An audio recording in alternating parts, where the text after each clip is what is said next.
Je condamne. Et je crois que dans beaucoup de pays, voilà, on a pris des dispositions constitutionnelles pour éviter, pour contenir le nomadisme politique.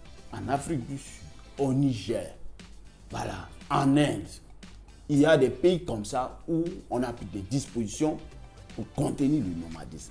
Le nomadisme est une insulte à l'électeur. Alors, je dis, c'est une insulte à l'électeur. Vous trahissez la confiance que l'électeur...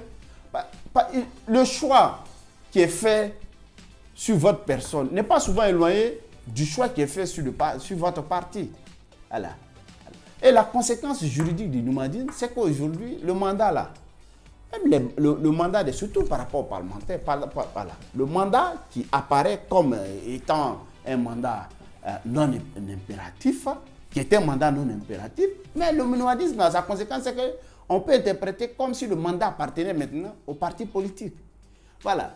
Et donc, il faut que les nouveaux politiciens, là, ils en tirent les conséquences. Dans un parti politique, vous ne pouvez pas être indiscipliné comme vous voulez. Moi, je crois que, voilà, ceux qui ne sont pas prêts à accepter la discipline des partis, bon, qu'ils aillent se présenter sous la bannière d'indépendants. Voilà. Il n'y a pas une association comme ça où vous pouvez penser que vous êtes libre comme vous voulez. Parce que j'ai entendu même des députés, des anciens députés, des députés de la législature passée, parmi eux, il y a une étude qui avait été faite qui avait été commanditée par une ONG allemande, Konrad Adenauer, mais il y a des enquêtes il y a des députés qui demandent la suppression des groupes parlementaires. Parce qu'ils estiment que, bon, voilà, les groupes les empêchent de s'exprimer comme ils veulent. Le nomadisme, il ne faut pas encourager. Voilà. Et je vous dis que la rigueur avec laquelle le MPP est en train de gérer cette situation, qui n'a pas un grand enjeu, puisqu'ils sont là pour quelques mois. À partir du 22 mai 2022, il y aura de nouvelles élections. Non, c'est pour anticiper sur d'autres grandes crises de ce genre-là, à mon sens. Voilà, je pense qu'ils ont compris qu'ils ne sont pas à l'abri de ce que Semboro et ses amis ont fait à l'UPC. Voilà, on a utilisé les tests, on a eu une certaine interprétation des tests. Bon, aujourd'hui, on se rend compte que, bon, si on persiste, mais attention, rien ne dit qu'il n'y a pas quelqu'un au sein du MPP qui peut mettre 20 députés MPP dans la situation dans laquelle l'UPC s'était retrouvé avec ses dissidents. Je crois que c'est pour anticiper tout ça.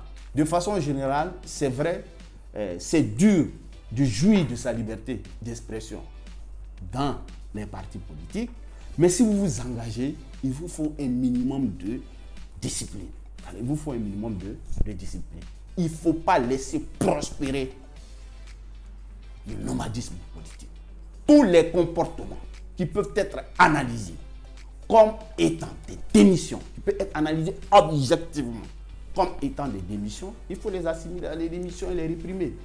Telle est, à mon sens, l'attitude que le juge devrait avoir. Voilà. Mais il faut être tolérant avec le juge.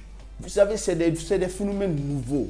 Voilà, c'est des phénomènes nouveaux. Pour les appréhender, il faut bien connaître le fonctionnement des partis politiques et faire attention à la ruse des élus.